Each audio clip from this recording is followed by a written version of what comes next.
السلام علیکم به نتوکل علیہ ونعوذ بالله من شرور انفسنا ومن سیئات اعمالنا من يهده الله فلا مضل له ومن يضلل فلا هادي له واشهد ان لا اله الا الله وحده لا شريك له واشهد ان سيدنا ونبينا ومولانا محمدا عبده ورسوله صلى الله تعالى عليه وعلى اله واصحابه وسلم تسليما كثيرا كثيرا اما بعد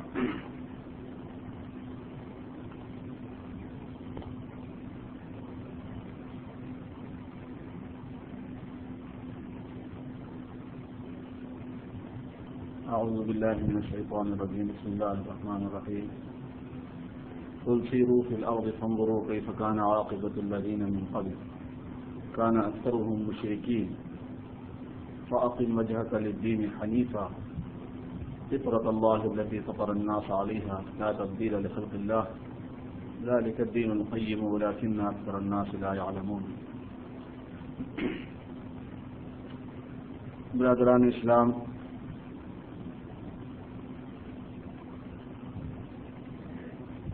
موسموں کی تبدیلی سے اور اوقات کی تبدیلی سے زندگی میں بھی تبدیلی ہے اور انقلابات روزگار ہیں. گرما کا موسم اپنے شباب کے ساتھ شکاگو بھی آ پہنچا ہے. بچوں کی بھی چھٹیاں ہو رہی ہیں، لوگوں کے لانگ ویکینڈ بھی آ رہے ہیں. تو اب دھیرے دھیرے یہ کانسیپٹ ڈیولپ ہوتا ہے کہ اب پکنک کرنا ہے، اب تھوڑا انجوائے کرنا ہے، اب تھوڑے مزے لینے ہیں. جوان اپنی پلاننگ میں، بوڑھے اپنی پلاننگ میں. سوچنے کی بات اب یہاں یہ ہے کہ کیا اس میں بھی ہمیں شریعت مطہرہ نے کوئی رہبری دی ہے؟ ایز اے مسلم ہم کو کچھ باتوں کا لحاظ رکھنا ہوگا اس میں، یہ بات سوچنے کی ہے. اور یقیناً جناب رسول اللہ صلی اللہ علیہ وسلم نے زندگی کا کوئی پہلو نہیں چھوڑا ہے جس میں ہماری رہبری رہنمائی نہ فرمائی گئی ہو. تو یہ تو ہماری زندگی کا اور انسانی زندگی کا ایک بہت اہم حصہ ہوا کرتا ہے. تو اس میں بھی یقیناً بے شمار جناب رسول اللہ صلی اللہ علیہ وسلم کے ارشادات اور آپ کی طرف سے متعین کیے ہوئے حدود ہیں.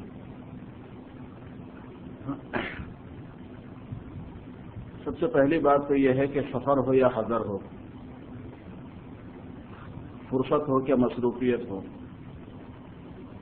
تندرستی ہو کہ بیماری ہو، غنا ہو کہ فقر ہو، اس سب میں بندہ بندہ ہے. بندہ عبد ہے، غلام ہے، اپنے آقا کا وہ محتاج ہے، اور وہ اس بات کا پابند ہے کہ وہ اپنی شان بندگی کو بھولے نہیں، عبدیت کو مرحوظ رکھے. میں بندہ ہوں، میں کوئی آزاد نہیں ہوں، کیونکہ جو بندہ ہوتا ہے وہ آزاد نہیں ہوتا ہے.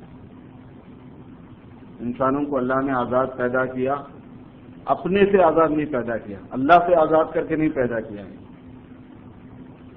اللہ سے آزاد نہیں ہو سکتا بندہ. اور جب یہ عبدیت کی شان کسی آدمی میں ہوگی میرے دوستوں، تو پھر سب چیزیں اس کی صحیح ہو جائیں گی. اور یہی وجہ ہے کہ اللہ تبارک و تعالیٰ نے جناب رسول اللہ صلی اللہ علیہ وسلم کو ایک بات فرمائی اور اس کے ذریعے سے امت کو پہنچانا ہے، انسانیت کو. اور وہ یہ ہے کہ واللہ یعلم متقلبکم ومثواکم. اگر کہیں جانا آنا ہو تمہارا چھٹیوں میں، پکنک میں، کہیں بھی، تو ایک بات یاد رکھ لو کہ ہم تمہارے باہر جانے کو اور آپ کے اندر رہنے کو دونوں کو خوب جانتے ہیں، ہمارے علم سے باہر نہیں ہوں. واللہ یعلم متقلبکم ومثواکم. تمہارے اپنی جگہ پر ٹھہرنے کو اور تمہارے تقلب کو. اب یہ تقلب قریب کا بھی ہوتا ہے، دور کا بھی ہوتا ہے. اللہ تعالیٰ فرماتے ہیں کہ ہم خوب جانتے ہیں. فلا یغرنک تقلب الذین کفروا فی البلاد. تقلب کا لفظ کہا گیا کہ کافروں کا شہروں میں خوب ادھر ادھر گھومتے ہوئے پھرنا، اس سے تم دھوکے میں نہ آنا، رال مت ٹپکانا. دیکھو وہ لوگ کیسے مزے کر رہے ہیں، کیا عیش ہے، کیا عشرت ہے. لا یغرنک، تمہیں دھوکہ ہو رہا ہے۔ دھوکہ کس بات کا ہو رہا ہے؟ دھوکہ اس بات کا ہو رہا ہے کہ ان کے لیے اللہ تبارک و تعالیٰ نے جہنم بنائی ہوئی ہے، تو اس کے لیے تھوڑی سی ڈھیل پہلے دی ہوئی ہے، اس ڈھیل کو تم لذت سمجھتے ہو، وہ تو عذاب ہے۔ کیوں؟ اس کے بعد کا جملہ بتا رہا ہے اس بات کو، متاع قلیل ثم مأواہم جہنم، تھوڑا ہم برتنے دے رہے ہیں تاکہ ان کو پتہ چلے کہ اگر وہ بندگی اختیار کرتے تو کیسے مزے کی زندگی ہوتی، کہ مزے کے کیا انداز ہوا کرتے ہیں، پھر ملے گا نہیں کبھی ان کو چانسی۔ ثم مأواہم جہنم وبئس المہاد، وہ تو بہت ہی برا ٹھکانہ ہے۔ اس لیے ایک مسلمان کے تقلب میں اور ایک ایسے آدمی کے جس کے پاس ایمان نہیں ہے اس کے تقلب میں زمین آسمان کا فرق ہوگا۔ اس لیے ایک تو اللہ پاک کا دھیان ہے کہ آدمی سفر میں ہو یا حضر میں ہو، اگر یہ یقین کرے کہ اللہ میرے ساتھ ہے، اللہ مجھے دیکھ رہے ہیں، اللہ مجھے جانتے ہیں، اللہ حاضر و موجود ہیں، بندہ غائب نہیں ہو سکتا، بندے سے اللہ کی نظروں سے بندہ غائب نہیں ہو سکتا، اللہ کے قرب سے دور نہیں ہو سکتا، تو پھر ایسے آدمی کے لیے یہ بات ہوگی کہ صاحب مجھے تو بندگی اختیار کرنی ہے۔ اس لیے میرے دوستو پہلی بات تو یہی ہے جو قرآن پاک نے گویا ہمیں بتا دی کہ اگر تم بندگی کے ساتھ میں سفر میں رہو تو کیا، حاضر میں رہو تو کیا، رہو ہمارے غلام۔ اور پھر اسی سے بہت سی شاخیں نکل جاتی ہیں کہ سفر میں پھر بندگی کیا ہوتی ہے کیا نہیں ہوتی۔ پہلے زمانے میں میرے دوستوں مصروفیتوں کی جو نوعیت ہوتی تھی اس میں فرصت جب نہیں ہوتی تھی، کام جب لگا ہوا ہوتا تھا، اسٹوڈنٹس کو کام لگا ہوا ہوتا تھا، بڑے آدمیوں کو کام لگا ہوا ہوتا تھا، تو ان کے ٹینشن کو ریلیز کرنے کا اور سکون کا یا کہ تھوڑا بہت مزے اٹھانے کا کوئی موقع نہیں ہوا کرتا تھا۔ آج تو بے شمار ہر وقت لگا ہوا ہی ہے، اگرچہ کہ ٹینشن کی کثرت اتنی زیادہ ہو گئی ہے کہ ہمیں پھر بھی لگتا ہے کہ تھوڑا ٹینشن ریلیز ہونے کی ضرورت ہے، مگر ہم کمپیئر کر کے اگر دیکھتے ہیں تو کون سا دن ہوتا ہے جس میں ہم کو کچھ نہ کچھ ایسی چیز نہیں چاہیے ہوتی ہے کہ جس سے طبیعت میں خوش شگفتگی آئے، طبیعت ذرا کھلے اور طبیعت کے اندر بحالی پیدا ہو، کچھ لگا ہی رہتا ہے کچھ نہ کچھ، دعوتیں، کھانا پینا، شاپنگ، سب چیزیں لگی ہوئی ہوتی ہر وقت۔ میں یاد ہے اپنے بچپن میں، آپ کو بھی یاد ہوگا کہ ہفتے میں ایک مرتبہ بازار لگتا تھا، وہی بازار میں جا کے آدمی شاپنگ، وہ بازار بھی کیا ہوتا تھا، مرچی نمک کے ڈھیر ہوتے تھے۔ اب ہفتے میں ایک مرتبہ تو یہاں پہ دیوان پہ بند ہوتا ہے، پہلے نمائش لگتی تھی، اب کئی کی نمائش ہے، سب نمائش ہی نمائش ہے، جب جائیے بازار میں بہت فرق پڑ گیا۔ اس کا مطلب یہ ہوا کہ اب انسانی حاجتیں اور انسانی ضرورتوں کے اندر اتنا توسع ہو گیا کہ اس طرح کا دماغ بنانے کی ضرورت نہیں ہے کہ نبی ہونا ہی ہونا ہے۔ مگر پھر بھی بہرحال اگر شریعت مطہرہ کی طرف سے اجازت ہے اور اگر کوئی آدمی چاہ رہا ہے تو کیا حکم ہے؟ شریعت کی طرف سے سیر و تفریح کی اجازت ہے، اسلام اس کو الاؤ کرتا ہے، جائز ہے آپ کے لیے کہ تفریح کریں، آب و ہوا بدلیں، فضا چینج کریں، اپنی نئے نئے لوگوں سے ملاقاتیں ہوں، تجربہ حاصل ہو، نئی جگہ دیکھنے کا موقع ہو۔ مگر اس میں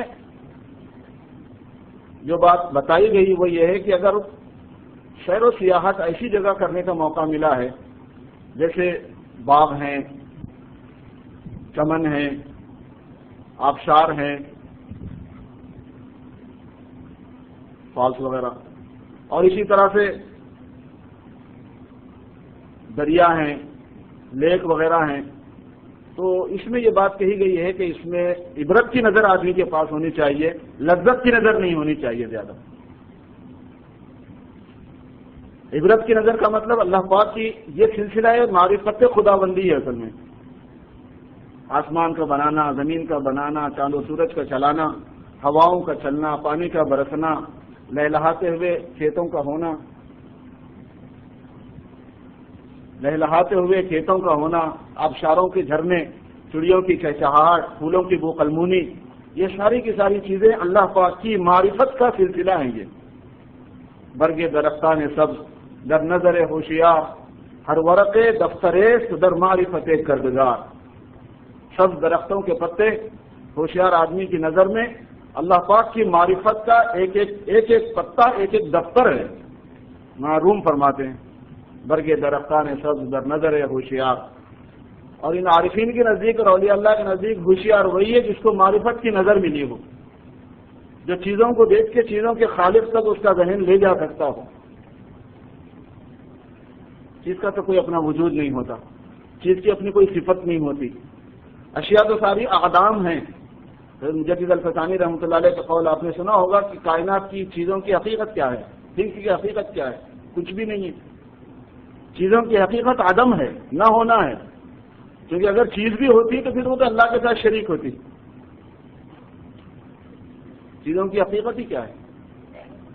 ان اعدام کو اللہ پاک نے اپنی صفات اور اسماء کا آئینہ بنایا، ان پر نور کی تجلی فرمائی، وہ چیزیں ظاہر ہو گئی جن کو ہم مخلوق سے تعبیر کرتے ہیں، وہ مخلوق ہو گئی. اصل میں یہ سر تخلیق کہلاتا ہے کہ مخلوق کا مطلب کیا ہے، ڈیفینیشن کیا ہے. تو صوفیہ نے اپنے کشف سے اس کی بڑی تفصیلات بیان فرمائی ہیں. بڑی عجیب و غریب ہے، نظر کھل جاتی ہے آدمی کی معرفت کی چیزوں کی. اب جتنی چیزیں ہیں کائنات کی، اب اندازہ لگائیے کہ اس سب میں اللہ پاک کے ناموں کا اور اللہ پاک کی صفتوں کا، اللہ پاک کی قدرت کا، اللہ پاک کی حکمت کا، اللہ پاک کے علم کا، اللہ کی ربوبیت کا، ان سب کا ظہور ہے جو پھیلا ہوا ہے پوری کائنات میں. ان کی عظمت و بڑائی کیسی ہے، ان کی وسعت کیسی ہے، ان کی مضبوطی اور قوت کیسی ہے، ان کا حسن و جمال کیسا ہے، ان کا فن و حکمت کیسا ہے، ان کے علم میں باریکی کیسی ہے. ایسی کیسی چیزیں ریسرچ میں آ رہی ہیں، کیسی کیسی تحقیقات ہو رہی ہیں. اگر آدمی اس نظر سے دیکھے سبزہ کو، اس نظر سے دیکھے پھولوں کو، اس نظر سے دیکھے آبشاروں کو، اس نظر سے دیکھے بہتے ہوئے پانی کو اور ان کے جھرنوں کو، اس نظر سے سنے پرندوں کی بولیوں اور ان کی چہچہاؤں کو، بھائی من شیء الا یسبح بحمدہ، ہر چیز اللہ پاک کی تسبیح کر رہی ہے. ولکن لا تفقهون تسبیحهم، لیکن ان کی تسبیح کو تم سمجھتے نہیں. ایک بزرگ ایک درخت کے نیچے بیٹھے تھے، ایک چڑیا نے چہچہایا. اللہ پاک نے پرندوں کی بولیاں بعضوں کو سمجھا دی، جیسے سلیمان علیہ السلام بطور معجزے کے پرندوں کی بولیوں کو جانتے تھے، بعض اولیاء بھی سمجھتے تھے. فرمایا کہ وہ پرندہ جو تسبیح پڑھ رہا ہے کتنی پیاری تسبیح ہے. ان کے مریدوں نے کہا کہ آپ کو سمجھ میں آ گیا یہ اس کا کہنا؟ کہنے لگا ہاں مجھے سمجھ میں آ گیا. پرندہ کہہ رہا سبحان الملک القدوس. پرندے کی بولی کا مطلب عربی میں بنتا ہے سبحان الملک القدوس. اندازہ لگائیے کہ پرندوں کے یہ چہچہے معمولی نہیں. حق تعالی شاہ نے اس میں اپنی معرفت کا ایک دروازہ بنایا ہوا ہے. ہمارے والد صاحب رحمۃ اللہ علیہ فرماتے تھے کہ اگر کوئی آدمی چیزوں کو دیکھے، ان کے حسن و کمال کو دیکھے، ان کی رعنائی کو دیکھے، ان کی خوبی کو دیکھے اور چیز ہی کی طرف اس کو منسوب کر دے تو وہ دیکھنے والا محجوب ہے. محجوبوں کی نظر ہے. یہ دیکھا اور مخلوق پہ جا کے ٹک گئی اور مخلوق کی طرف اس کو منسوب کر دیا، آگے نہیں نکلی نظر. وہ محجوب ہے. اور بعض ایسے گزرے ہیں کہ جو چیزوں کو دیکھ کے اس میں اللہ پاک کی معرفت تک اتنا خوف کر جاتے تھے، ڈیپ میں چلے جاتے تھے کہ مخلوق کو بھول جاتے تھے. انہی کو صوفیہ کی اصطلاح میں مجذوب کہتے ہیں. جس کی نظر خالق تک چلی گئی اور پھر مخلوق پہ واپس نہیں آئی وہ مجذوب ہے.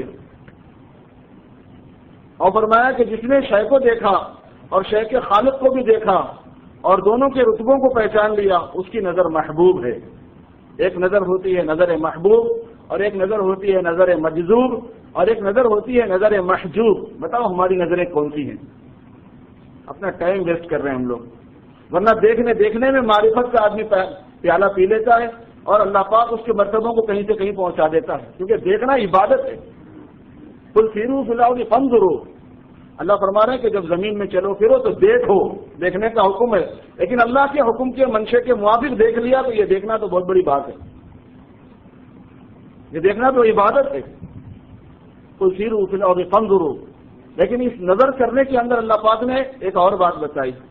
اگر یہ چیزیں نہیں دیکھ رہا آدمی اور حالات کو دیکھ رہا ہے، احوال کو دیکھ رہا ہے، آدمی کا جاتا ہے تو بہت سی چیزیں تاریخی ہوتی ہیں، آثار قدیمہ ہوتے ہیں، ان کو دیکھتا ہے. کھنڈرات ہوتے ہیں، شاہی محلات ہوتے ہیں اور مختلف پچھلی قوموں کے ذخائر ہوتے ہیں، میوزیم ہوتے ہیں.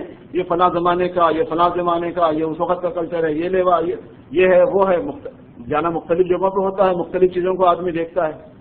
اللہ پاک نے فرمایا کہ اس کے اندر بھی دیکھنے کی ایک چیز ہے، انظروا کیف کان عاقبۃ الذین من قبل کان اکثرهم مشرکین، جب تم دیکھو تو پچھلے لوگوں کے انجام کو دیکھو کہ ان کا انجام کیا ہوا، ان کے انجوائے کو مت دیکھو کہ مزے کتنے اڑائے انہوں نے، نہیں، مزہ اڑاتے وقت تو مزہ تو مچھلی بھی اڑاتی ہے جب کھا رہی ہے کانٹے کو، مزہ تو چوہا بھی اڑاتا ہے جب وہ گم کے اوپر بیٹھ کے کھا رہا ہوتا ہے، اس کو نہیں پتا کہ میں اب ایسا چپک گیا ہوں کہ نکل ہی نہیں سکتا، مزہ تو شکار بھی کرتا ہے، مزہ تو شیر بھی اڑا رہا ہوتا ہے جب اس کے لیے بکری کو باندھ دیا جاتا ہے اور جو ہے نا کوئی آدمی درخت کے اوپر نشانہ لے کے اس کو بیٹھا ہوا ہوتا ہے، ابھی 5 منٹ میں پتا چلتا ہے کہ اس بکری کا مزہ کیسا ہے، مزہ چیز تھوڑی ہے، انجام کی بات ہے کہ انجام احسن ہو جائے، حسن خاتمہ ہو، حسن عاقبت ہو، والعاقبۃ للمتقین، فرمایا کہ اچھا انجام یہ تو متقیوں کے لیے ہوتا ہے، قوم عاد کو، قوم سمود کو، قوم ہود کو، قوم لوط کو، قوم نوح کو، قوم شعیب کو، اصحاب ایکا کو، قوم فرعون کو، دیکھو ان کے انجام، ان کی کھنڈرات ہیں، وَكَمْ أَهْلَكْنَا مِنْ قَرْيَةٍ بَطِرَتْ مَعِيشَتَهَا فَتِلْكَ مَسَاكِنُهُمْ، کتنی بستیاں ہیں کہ جو اپنی معیشت میں اکڑ میں آ گئی تھی، اپنی اکانومی کے اندر اکڑ میں آ گئی تھی، قرآن کہہ رہا ہے وَكَمْ أَهْلَكْنَا مِنْ قَرْيَةٍ بَطِرَتْ مَعِيشَتَهَا، اپنی معیشت سے، اپنی اقتصادیات سے، اپنی اکانومی سے وہ پراؤڈ میں آ گئی تھی، تکبر میں آ گئی تھی، بطر میں آ گئی تھی، فَتِلْكَ مَسَاكِنُهُمْ، فرمایا دیکھ لو ان کھنڈرات کو، لم تسکن من بعدهم الا قلیلا، اس کے بعد میں کوئی رہنے والا تک نہیں رہا، وَكُنَّا نَحْنُ الْوَارِثِينَ، اور ہم ہی وارث بن کے رہ گئے، کوئی نہیں تھا پھر ان کا، بڑے بڑے شاہوں کے محل، بڑے بڑوں کی بادشاہتیں اور بڑے قیاصرہ فراعنہ، ہر علاقے کے لوگوں کے بادشاہوں کے نام ہوتے تھے، ان کی زندگیوں کے احوال ہوتے ہیں، لم تسکن تلک مساکن، یہ ان کے کھنڈرات ہیں، تو کس چیز نے ان کو نفع دیا، ان کی قوت نے، ان کی شوکت نے، ان کی دولت نے، ان کے فوجی نظام نے، ان کی ہیلتھ نے، ان کے کاروبار نے، ایک ایک قوم کے ساتھ ایک ایک چیز خاص ہے، اللہ نے فرمایا کہ کس چیز نے ان کو نفع، اس میں غور کرو تم، فانظروا کیف کان عاقبۃ الذین من قبل۔ ایک مرتبہ حضرت الیاس صاحب رحمۃ اللہ علیہ کے پاس ایک جماعت آئی، دور ایسی جگہ کی تھی جو دہلی کی نہیں تھی، انہوں نے فرمایا کہ بھائی ہم کو یہاں کا لال قلعہ اور جامع مسجد اور یہ اور قطب مینار اور دلی تو دیکھنے کی 50 قسم کے اس میں وہ ہیں، کیا کہتے ہیں اس کو، تاریخی چیزیں ہیں، تو حضرت نے فرمایا کہ ایک آدمی کو لے کے کہا کہ بھائی ٹھیک ہے ان کو جا کے ذرا دلی کے پرانے آثار قدیمہ دکھا کے لاؤ، اس کے اندر ایک عالم صاحب بھی تھے، انہوں نے مولانا سے کہا کہ حضرت چلے آپ بھی چلے نا ہمارے ساتھ، آپ نے کبھی نہیں دیکھا دلی کا قلعہ کا، فرمایا کہ میں نہیں دیکھوں گا، اگر اللہ پاک اس کو ریئل واپس کر کے مجھے پہنچائے تب میں جاؤں گا، ورنہ میں دیکھوں گا نہیں۔ ان کی ایک انداز تھی سوچنے کی، اس واسطے کہ یہ ہماری نافرمانی اور یہ ہماری غفلت اور یہ ہماری لاشعوری اور یہ ہماری بے توجہی اور یہ سب وہ چیز تھی جس نے ان سب چیزوں کو چنوا دیا، ہمارے پاس تو تھی ساری چیزیں، تو یہ ہماری غفلت کی، یوں سمجھیے کہ ہماری غفلت کا مرثیہ پڑ رہی ہیں، ہماری شہوت پرستیوں کا مرثیہ پڑ رہی ہیں، تو اس میں کیا دیکھنا ہے، وہ تو رونے کی چیز کی فرمایا، اللہ پاک نے ہمیں عطا فرمائی تھی یہ سب، اللہ کی عادت ہے کہ ان اللہ لا یغیر ما بقوم حتی یغیروا ما بانفسہم، اور ایسا نہیں ہوتا کہ اللہ پاک کسی پر انعام کرے اور اس کو خامخواہ میں چھین لے، نہیں، بہت ڈیل بہت ڈیل بہت ڈیل بہت ڈیل، اس کے بعد میں پھر ہوتا ہے کہ بھائی اب یہ معاملہ سب سے اونچا جا رہا ہے، اس کے کم از کم ایمان کو بچاؤ، اس کی عاقبت بچاؤ، دنیا اس کے چیز سے چھوڑو، اسے دنیا کھینچ لو اسے دنیا کو، ایسا ہوا مسلمانوں کے ساتھ، دیکھو مسلمانوں کے اوپر جب زوال آیا اور مسلمانوں سے حکومتیں چھین گئیں، خاص طور پر ایشیا کی، ہندوستان اور جناب وہ پہلے اسلامی مملکت اسلامیہ سے پہلے کی، اس کے بعد میں کتنی ترقی اسلام اور مسلمانوں کو ہوگی، دیکھ لو پتہ چل جائے گا، یہ اللہ کا ایک تکوینی اور غیبی نظام ہوا کرتا ہے۔ تو فرمایا فانظروا کیف کان عاقبۃ الذین من قبل، اور یہ بھی فرمایا کہ وہ جو برا انجام ہوا کان اکثرهم مشرکین، ان میں سے اکثر مشرک تھے، شرک کرتے تھے، توحید نام کی چیز نہیں تھی ان کے پاس، موحد نہیں تھے، کیونکہ سب سے پہلی بنیاد اس دنیا میں انسان کے لیے کامیابی کی توحید کا اس کے پاس آنا ہے کہ وہ اللہ کو پہچان لے اور ساری چیزوں کو اللہ پاک کا محتاج ثابت کر دے، اس کا دل، اس کا ضمیر اس کی دلیلیں، اس کا یقین، اس کا برہان، اس کا وجدان. مخلوق کچھ نہیں ہے، فرش کی ہو کہ عرش کی ہو، چونٹی سے لے کر جبرائیل تک کوئی ہو، یمین و شمال میں، فوق و تحت میں، خلف قدام میں، کچھ میں، کسی میں کسی قسم کے مقصد محتاج. اللہ ان کا خالق ہے، وہی ان کا مالک ہے، وہی ان کا رب ہے، وہی ان کا حاکم ہے، وہی ان کا الہ و معبود ہے. لہذا کوئی تک نہیں بنتا کہ اللہ کے علاوہ کسی اور کے سامنے سر جھکایا جائے، عبادت انجام دی جائے، اس کی پرستش کی جائے، اس کو نفع و ضرر کا مختار سمجھ کے اس کے سامنے ذلت اختیار کی جائے اور اس کی تعظیم کی جائے. اسلام اس کی اجازت نہیں دیتا. کان اکثرهم مشرکین، شرک نے ان کو یہاں تک پہنچا دیا. اس کے ساتھ وسائل ان کے پاس بہت تھے، دنیا کے وسائل سے دھوکہ کھا گئے. وہ اسے فرمایا کہ جب تم کو سیر و سیاحت کرنا ہو، سیر و سیاحت کرو، چھٹیوں میں جانا ہو جاؤ، لانگ ویکینڈ میں کہیں پھر کے آنا ہو پھر کے آؤ، لیکن گناہ مت کرو. اپنی نظر میں سب سے پہلے نظر کی پاکی ہے، سب سے پہلے نظر کی پاکی ہے. آپ بولیں گے کہ نظر کو پاکیزہ رکھنا ہے تو تفریح کیا کرنا ہے، مسجد میں ہی بیٹھے ہیں. بعض ایسے نوجوان ہوتے ہیں جو ایسے دلچسپ قسم کی باتیں کرتے ہیں. ایسے آپ کو کہنے لگے کہ ہم تو آئے ہی امریکہ ننگی ٹانگیں دیکھنے کے لیے، آپ انہیں سے ہمیں روکتے ہو.